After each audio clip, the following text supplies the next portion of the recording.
In the twilight years of the united monarchy, the air in the royal palace hung heavy with the scent. Quiet whispers of impending change filled the halls. King David, the legend, lay frail upon it. His breathing was shallow, weighted by a lifetime. The kingdom held its breath, anxious to know the heir. Shadows of ambition lurked in every corner of the court. David's eyes, though dimmed, found clarity. He was guided by the divine whisper from his youth. He summoned the prophet Nathan, a man of stern faith, and Bathsheba, whose love had once shaken. With a trembling hand, David pointed to Solomon. Solomon was chosen not for might, but for his speech. The decree was signed, and the shofar blasted. Solomon was now the anointed king of Israel.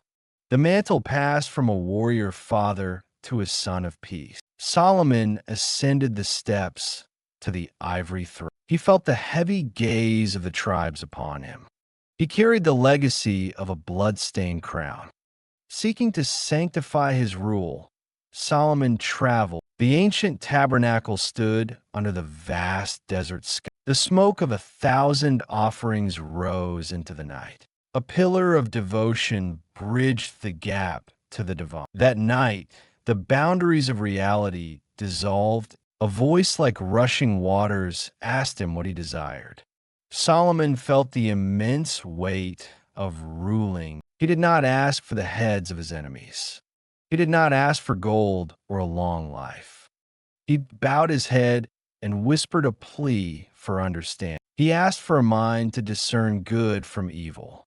The request pleased the Lord, showing a heart without. God promised wisdom unlike any man before. God also granted him wealth and honor beyond. Solomon awoke with the dawn, his mind sharp as a blade. He returned to Jerusalem, where his gift was soon. Two women from the lower quarters were dragged before his throne. Their voices were shrill with grief and accusation. One clutched a living infant tightly to her chest. The other wept with empty arms, claiming the child. The court fell silent as the tragic story unfolded. A tale of a midnight smothering and a desperate switch. With no witnesses, the truth seemed lost in the Solomon sat motionless, scanning the faces. He looked past their words into their frantic hearts. He commanded a guard to bring a shining sword.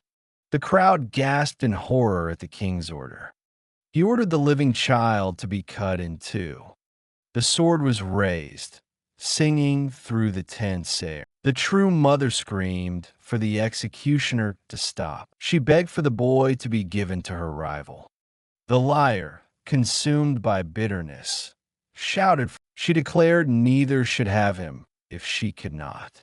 Solomon raised his hand, halting the executioner. The truth was laid bare for all to see. He ordered the child given to the first woman. Her sacrifice was the undeniable seal of. A murmur of awe rippled through the hall and streets.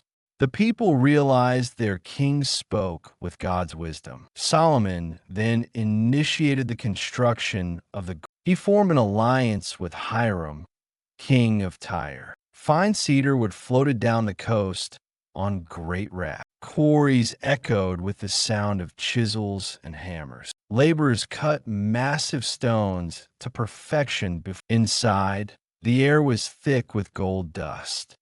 Artisans carved cherubim and palm trees on cedar wood. Bronze pillars rose as sentinels at the temple entrance. After 7 years, the glory of the Lord descended, a cloud so thick the priests could not stand.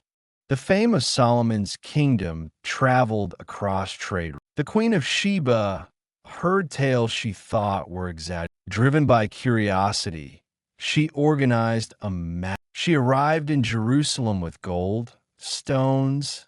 It was a spectacle of color, sound, and exotic. She sat with the king, peppering him with riddles.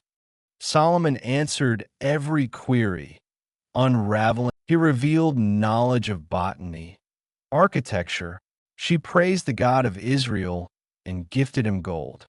The kingdom entered a golden age of silver and yet the seeds of downfall were sown in his heart. Solomon began to collect wives from pagan nations. He violated the ancient laws of the Torah. 700 wives and 300 concubines. They brought idols and customs from foreign lands. As years passed, Solomon's heart began to drift. He built high places for Chemosh and Molech. It was a stench in the nostrils of the Almighty. Wisdom was clouded by lust and compromise. The king became a stranger to the God who crowned him. God's anger burned, and divine protection fractured. Enemies rose up from the dust and raided borders. The prophet Ahijah tore his cloak into 12. He prophesied the tearing of the kingdom to Jeroboam.